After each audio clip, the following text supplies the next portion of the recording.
Simba es un proyecto gratuito de promoción de la lectura. Ayúdanos a que nuestros libros lleguen a más gente compartiendo lecturas en las redes sociales. Si puedes y quieres, también puedes hacer una donación para mantener el proyecto y posibilitar que nuestra biblioteca siga creciendo. La gota de agua. Julia de Asensi. Cuento índice primero. Jamás se vio un matrimonio más dichoso que el de Juan de Dios Cordero, médico cirujano de un pueblo demasiado grande para pasar por aldea, y demasiado pequeño para ser considerado como ciudad, y doña Fermina Alamillos, ex profesora de bordados en un colegio de la corte, y en la actualidad rica propietaria y labradora. Hacía 20 años que se habían casado, no llevando ella más dote que su excelente corazón, ni él más dinero en su bolsillo que 60 reales. Y a pesar de esta pobreza, conocida su proverbial honradez, sin recibir ninguna herencia inesperada, al cabo de 5 lustros, el señor y la señora de Cordero eran los primeros contribuyentes del lugar. Pero qué miserias habían pasado durante esos 5 lustros. En aquella casa apenas se comía, se dormía en un humilde lecho, y su mueble de más lujo lo hubiera desdeñado cualquier campesino. Cuando alguien preguntaba a doña Fermina por qué, no teniendo hijos a quienes legar su fortuna, había ahorrado tanto dinero a costa de su bienestar y acaso de su salud, la buena señora respondía: hice como la hormiga, trabajé durante el verano de mi vida, para tener alimento, paz y albergue en mi invierno. He cumplido 50 años. Si vivo 20 y tantos o 30 más, que bien puede esperarlo, la que como yo, solo encuentra en su casa gratos placeres, daré por bien empleada mi antigua pobreza, que hoy me brinda una existencia serena y desahogada. Juan de Dios no tenía más opinión que la de su mujer. A él le había tocado trabajar como médico cirujano, y a su esposa economizar lo ganado en aquel pueblo a fuerza de sudores y fatigas, porque no todos los enfermos pagaban. Unos por falta de recursos, y los más porque se morían. Esta era la única mancha que tenía Juan de Dios sobre su conciencia. Muchos de los pacientes, a los que había dado pasaporte para el otro mundo, no estaban condenados a morir. Acostumbrado a curar siempre con sangrías, había precipitado con ellas el fin de bastantes desgraciados. Pero cuentan, que a pesar de eso, el honrado doctor, hombre excelente, dormía como un bienaventurado, y que jamás se le apareció en sueños ninguna de sus víctimas. Acababa de acostarse Juan de Dios, serían las 9 de una noche fría y lluviosa del mes de marzo, cuando llamaron a la puerta. Marido y mujer se sobresaltaron. Hubo una ligera polémica sobre si debía abrirse o no, y ya era cosa resuelta que no se abriría, porque este fue el parecer de la esposa, cuando entró la criada en la habitación de sus amos, y dijo: señor, avisan a usted con urgencia para una enferma. No puede ir, gritó doña Fermina. Mujer, por Dios, suplicó el marido, y te vas a resfriar. ¿Y si por no constiparme se muere esa desgraciada? ¿Y si coges una pulmonía y te mueres tú? Iré bien abrigado. Vamos, no lo consiento. ¿Qué respondo al criado de la señora baronesa? Preguntó la criada. Ah. Se trata de la señora baronesa. Exclamó Fermina abriendo con asombro los ojos. Eso es otra cosa. Entre las debilidades de aquella honrada mujer, pues todos las tenemos, era la principal su deseo de tratar a personas de elevada alcurnia. Hacía más de un año que la baronesa vivía en el pueblo con su marido y su hijo, y doña Fermina no había encontrado una ocasión propicia para introducirse en su casa. Nunca se había visto una familia de mejor salud. Al fin un individuo de los principales, reclamaba los cuidados científicos de Juan de Dios. Este salvaría a la paciente, y la amistad entre la ilustre dama y la antigua profesora, llegaría a ser un hecho real y positivo. Di al criado de la señora baronesa, se atrevió a murmurar Juan de Dios, que no me siento bien y que me es imposible ir. ¿Qué estás diciendo? Exclamó la esposa. ¿Dejarás morir a esa señora? Por no resfriarme, por no darte un disgusto y... No, esposo mío, no te resfriarás. Ponte el abrigo forrado de pieles, la bufanda, la capa, el gorro bajo el sombrero y ve en coche. ¿Han mandado el suyo la baronesa? Sí, señora, contestó la criada. Pues anda, Juan de Dios, no te detengas, así no te pondrás enfermo. 10 minutos después salía el médico de su casa. Doña Fermina, rebosando de satisfacción, no pudo conciliar el sueño en el resto de la noche. Y Juan de Dios volvió a las 9 de la mañana del siguiente día. Su esposa fue a su encuentro con la ligereza propia de una niña, y apenas vio a su marido, le preguntó: ¿qué quería la baronesa? ¿Te ha recibido bien? ¿Te ha ofrecido la casa? ¿Te ha rogado que vaya a visitarla o te ha dicho que ella vendrá primero a verme? ¿No me contestas? Cuando acabes de preguntar, Fermina. Pues ya he concluido. La baronesa estaba enferma, y solo me ha hablado de lo referente a su dolencia. No me ha preguntado por ti. ¡Qué grosería! La baronesa, 2 horas después de mi llegada, dio a luz una robusta niña, que ha sido recibida con verdadero júbilo, pues ya sabes que no tenía más que un hijo y ella deseaba vivamente una hija. ¿Y después, qué has hecho? Ya dejaba tranquila a la ilustre señora, ya salía de su casa y me disponía a volver a la mía, cuando una mujer pobremente vestida me llamó. ¿Es usted el doctor?, me preguntó. Y al oír mi respuesta afirmativa, añadió: ¿puede usted asistir a una vecina mía? ¿Cómo negarme a hacerlo? Subí a una humilde bohardilla, y encontré a una infeliz joven que se hallaba en el mismo caso que la baronesa. Comparé lo que acababa de dejar con lo que estaba viendo. En el palacio muebles lujosos, ricas colgaduras, luces, espejos, suntuosos trajes, un esposo amante, amigos solícitos, criados esperando con interés la feliz nueva, y en la bohardilla, desnudas paredes, vigas carcomidas, un jergón, harapos, soledad, tristeza. Aquella desgraciada acababa de quedar viuda. Su marido no le había dejado recursos de ningún género y ella se moría de hambre y de pena. Dio a luz otra niña, flaca y que no parecía tener más que un soplo de vida. Pero ¿acaso no muera? Nace con mala estrella para dejar tan pronto el mundo. Perdona, Fermina, si le di, sin contar con tu beneplácito, una moneda de plata a aquella mujer. Que trabaje. Su estado no se lo permite. Ya trabajará. Casi todas las que están en el último grado de miseria, tienen la culpa de lo que les sucede. Ella me ha pedido ayuda y protección. Yo también fui pobre, trabajé, y ahora disfruto un grato bienestar. Que haga lo mismo y no será desgraciada. Fermina estaba de mal humor, porque la baronesa no había preguntado por ella, y por eso hablaba de ese modo. Por lo demás su corazón era bellísimo, y al siguiente día encargó a su marido que enviase ropas, caldo y otras cosas a la pobre viuda. Y esta no fue tan digna de compasión como era de suponer. Un acontecimiento inesperado vino a sacarla de aquella situación angustiosa.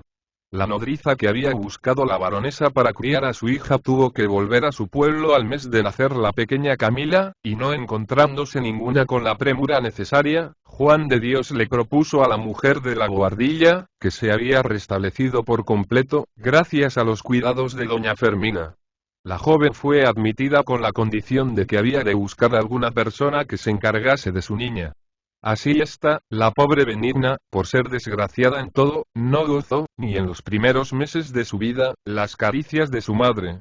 Fue confiada a una vecina, que la crió al propio tiempo que a un hijo suyo, y únicamente cuando la niña anduvo sola y dio poco que hacer, se consintió al ama de Camila que llevase a Benigna consigo.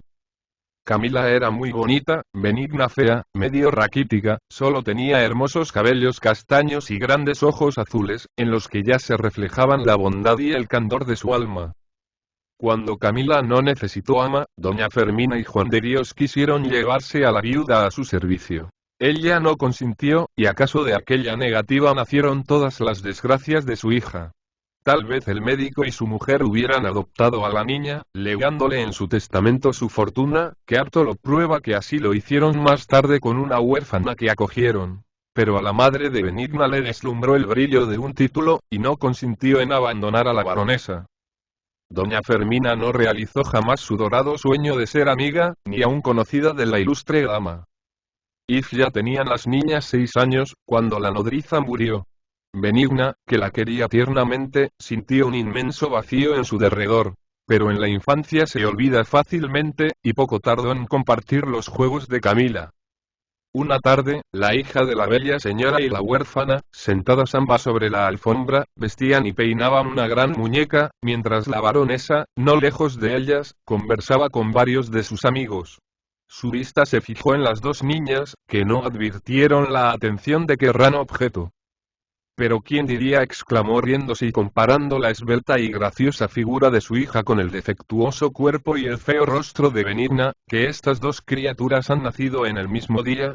Vean ustedes. Camila le lleva más de la cabeza. Ah. Camila es encantadora, dijo un admirador de la madre. ¿Y cómo consiente usted que su niña, que está tan bien educada, pase tantos ratos al lado de esa chicuela?, preguntó otro. Es su hermana de leche. Camila le tiene algún cariño a causa sin duda de que nunca la contraria, y a mí me da pena sacarla de mi casa. ¿No tiene padres? Su madre, única persona que le quedaba en el mundo, murió el verano pasado.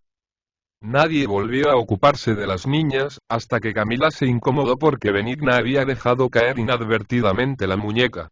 Su diminuta mano golpeó repetidas veces el rostro de su compañera de juego, que se alejó llorando.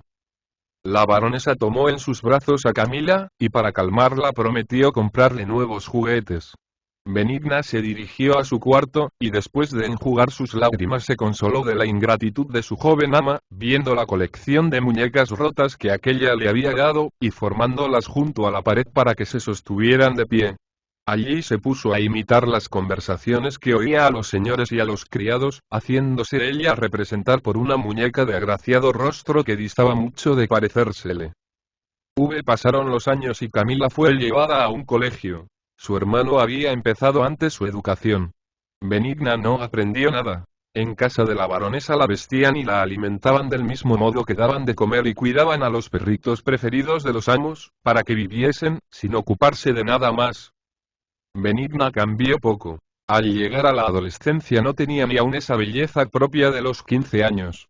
Su rostro carecía de atractivos, su talle de la esbeltez de la juventud, su estatura era pequeña, solo había en sus grandes ojos azules una melancólica y dulce expresión, que hubiese podido impresionar algunos corazones, si alguien se hubiese dignado fijarse en ellos. Pero a Benigna no la miraban ni los criados de la baronesa. Al cumplir los 15 años sacaron a Camila del colegio. Era una señorita bien educada, pero fría, egoísta y orgullosa. Benigna había puesto todo su cariño en ella. Así es que al verla, olvidando la diferencia de clases, fue a echarse en los brazos de su hermana de leche, pero ésta la rechazó con dureza. Benigna se apartó de ella con el corazón destrozado. El hijo del barón tenía 19 años. También él volvió a la casa paterna después de haber estudiado y viajado. No era tan vanidoso como su hermana, pero su carácter se asemejaba bastante al de esta. Benigna los veía como a dos ídolos, a los que adoraba de lejos, sin que los ídolos se dignasen concederle ni la más insignificante de las gracias. Una noche, era más de la 1, la pobre niña velaba en su cuarto, cuando oyó pasos furtivos en el corredor. Salió sobresaltada y vio al joven que se dirigía a un aposento no lejano del de su madre. Benigna dijo retrocediendo al verla. He perdido mucho en el juego, y necesito dinero. ¿Dónde guardan mis padres el suyo? Tú debes saberlo. No lo sé, señor, y aunque lo supiera lo callaría. Eres una imbécil, pero me es indiferente que lo calles. Yo lo averiguaré. Y siguió su camino a pesar de las súplicas de la joven. A la mañana siguiente la baronesa notó la falta de una crecida cantidad de dinero. Los criados dijeron que habían oído por la noche hablar a Benigna con un hombre. Ella no negó que a esa hora estaba levantada, pero no reveló, por cariño al joven, lo que éste le había dicho, y él en su egoísmo lo ocultó también. El varón y su esposa no dieron parte a la policía, y encerraron a la niña en su cuarto hasta que descubriese a quién había entregado el dinero. Benigna tuvo siempre una salud delicada. Le causó una dolorosísima impresión verse tratada de tan inicuo modo, y cayó gravemente enferma. Juan de Dios, el que asistió a la madre cuando el nacimiento de la niña, fue llamado para asistir a esta en su postrera enfermedad. Una tarde, era en el mes de mayo, Camila fue enviada por su madre para informarse del estado de Benigna. No le quedan muchas horas de vida, contestó el doctor. La joven alzó los ojos, que fijó de un modo extraño en su hermana de leche. Juan dijo señalando a Camila. Porque si nacimos juntas, vivió ella entre el Fausto y los halagos de la suerte, y yo no tuve ni familia ni hogar. Bienaventurados los que lloran, hija mía, contestó Juan de Dios. ¿Por qué nació hermosa? ¿Por qué vive feliz? ¿Por qué no le dirigen injustas acusaciones? El Señor lo sabe. Piensa en que hay otra vida de dicha y recompensa para los que sufren en esta. ¿Quién se acordará de mí después que muera? Benigna se incorporó en el lecho.